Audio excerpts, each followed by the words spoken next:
Al-faslu sadisu, pasal yang ke-6, fil hassi ala su'alil ulama'il amilin, di dalam menjelaskan nasihat atau dorongan atas kita supaya senantiasa bertanya kepada para ulama'ul amilin, wal istizadati minal ilmi ala dawam, dan supaya kita selalu bertambah daripada ilmunya secara terus menerus. Jadi setiap hari ilmu kita nambah. Tiap hari kita makan, maka ilmu kita pun setiap hari harusnya bertambah. Qala Allah tabaraka wa ta'ala, Allah subhanahu wa ta'ala berfirman di dalam Al-Quran, فَلَوْلَا نَفَرَ مِنْ كُلِّ فِرْقَةٍ مِّنْهُمْ طَائِفَةٌ لِيَتَفَقَّهُوا فِي الدِّينِ وَلِيُنذِرُوا قَوْمَهُمْ إِذَا رَجَعُوا إِلَيْهِمْ لَعَلَّهُمْ يَحْذَرُونَ. Allah subhanahu wa ta'ala berfirman di dalam Al-Quran bahwa harus, mesti, wajib, harus ada golongan, kelompok yang dimana mereka mencari tafakuh, mencari pemahaman di dalam agama, belajar di dalam masalah agama. Kenapa demikian? Waliyunziru qaumahum, agar dapat memperingati orang-orang kampungnya, agar dapat memperingati kaum-kaumnya ketika ia kembali selesai belajar.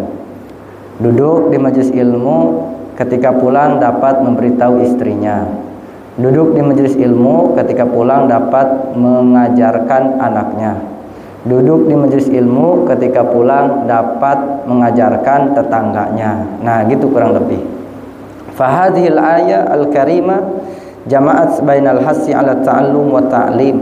Ayat ini ditunjukkan sebagai dorongan atas belajar dan juga mengajar. Wal amri bitafaqquhi fid din al-qawim, dan juga perintah bagi kita agar supaya tafaqquh, mencari pemahaman di dalam urusan agama yang kuat, agar agama kita kuat gitu. Man yuridillahu bihi khairan yufaqihu fiddin, gitu ya. Qala Syekhul Imam wa qala Allah jalla, Allah subhanahu wa ta'ala berfirman dalam Al-Quran, fil hassi ala su'alil ulama'il amilin fima ashkala alal insan min umuriddin.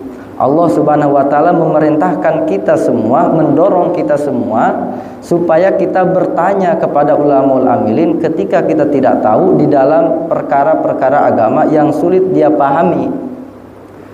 Apa Allah subhanahu wa ta'ala berfirman? Fas'alu ahla dzikri in kuntum la ta'lamun. Bertanyalah kepada ahli zikri. Kepada siapa ahli zikir? Yakni ulamaul amilin. Bertanya kepada mereka jika kita tidak tahu. Jangan sok tahu gitu. Jadi kalau kita tidak tahu, nanya. Malu nanya, jangan malu nanya. Jangan diam aja. Takutnya sholat kita udah benar apa belum. Kalau kita ragu-ragu, tanyain. Kalau kita ragu, kayaknya nih salah apa benar ya, salah apa benar, tanyain gitu. Itu makna daripada fas'alu ahla zikri in kuntum la ta'lamun. Qala Syekhul Imam Abdullah bin Alwi al-Haddad nafa'allahu bihi, as-su'al, bertanya, miftahun, itu adalah kunci. Nanya itu adalah kunci. Yutawassalu bihi ila ma fis sudur wal qulub min ma'anil ulum wa asraril ghuyub, yang dapat menyampaikan kita kepada sesuatu perkara yang sulit kita pahami, perkara yang sulit kita mengerti, maka kita bisa sampai kepada rahasia-rahasia ilmu, makna-makna ilmu, dan rahasia-rahasia yang tidak nampak ketika kita bertanya. Fakamma annahu la yusallu ila ma fil buyut minal amti'ati wan nafais illa bil mafatihi al muttakhizati minal hadid wal khashabi.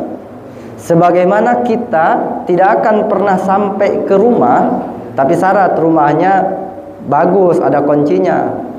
Kalau rumahnya kagak ada kuncinya mah kayak kobong gitu, nggak perlu kunci.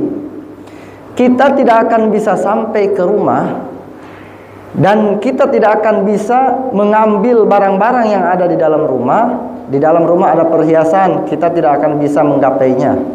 Di dalam rumah ada lemari, kita tidak akan bisa menggapainya. Di dalam rumah ada pakaian, kita tidak akan dapat menggapainya. Di dalam rumah ada kain, kita tidak akan menggapainya, melainkan lewat pintu yang ada kuncinya. Dibuka kuncinya. Tapi kalau pintunya nggak ada, mengeblong gitu, lolos. Orang rumahnya udah reot, kagak ada kuncinya, itu mah beda lagi. Ini mah perumpamaan. Rumahnya rumah gedong, rumah bagus, rumah orang kaya dah. Sebab kalau orang susah mah rumahnya bingung, kuncinya juga kagak ada. Kayak saya mah susah, rumahnya juga kagak ada kuncinya. Jadi gak khawatir, yang maling juga dalam. Mau maling apaan? Mau maling baju doang bawa sono gitu kan. Gitu. Jadi yang maling juga kalau ke rumah orang susah mah mikir 2 kali. Rata-rata kan yang diincar mah rumah-rumah komplek yang ada sapamnya, makanya mereka mah ada sapamnya. Kalau kita nggak perlu sapam, gitu ya. Jadi kita kata Syekh Al-Imam Abdullah bin Alwi Al-Haddad, seseorang tidak akan bisa menggapai segala sesuatu yang ada di dalam isi rumah tanpa melewati pintu yang ada kuncinya, yang terbuat dari besi atau terbuat daripada kayu. Itu. Maka kata beliau, kadzalika, begitu pula la yusallu ila ma indal ulama'il arifin, kita tidak akan pernah bisa sampai terhadap sesuatu yang ada di dalam diri ulamaul arifin. Kita tidak akan bisa sampai terhadap sesuatu ilmu-ilmu yang ada di dalam diri ulama. Kita tidak akan sampai menggapai ma'rifat yang ada di diri ulama. Minal ulumi wal ma'arif illa bil as'ilati al mutakhizati min talabil istifadati maqrunan bisidqi wa rubbati wa husnil adabi. Melainkan kita bertanya terhadap mereka, mengambil faidah daripada mereka, disertai dengan keyakinan, disertai dengan kecintaan, dan disertai dengan bagus adab. Makanya kepada ulama mah harus husnul adab, harus baik adabnya sama ulama mah. Di dalam kitab Mirqatus Su'udut Tasdiq, di situ ada hukum mencium tangan. Hukum mencium tangan. Bagaimana mencium tangan? Terbagi 2. 1, mencium tangan kepada pejabat, mencium tangan kepada orang-orang kaya, maka itu hukumnya makruh. Nyium tangannya karena pejabatnya, datang RT atau lurah, cium tangan bolak-balik sama lurah. Nah, itu makruh karena lurahnya. Nyium tangan sama orang kaya karena dia mah kaya, cium tangan. Kan begitu orang sekarang mah. Ya, bila orang kaya mah mentang-mentang suka bagi duit mulu, cium tangan sampai bolak-balik, kadang-kadang ditempelin ke kepala tangannya. Giliran orang susah, cium tangan, udah kayak megang setrum, begini, tak. Jadi tidak, cium tangan kepada orang kaya, pejabat, makruh hukumnya, dibenci oleh Allah Subhanahu wa taala. Beda halnya kalau kita cium tangan karena tuanya. Beda itu mah, beda lagi. Yang kedua, cium tangan kepada ulama bagaimana?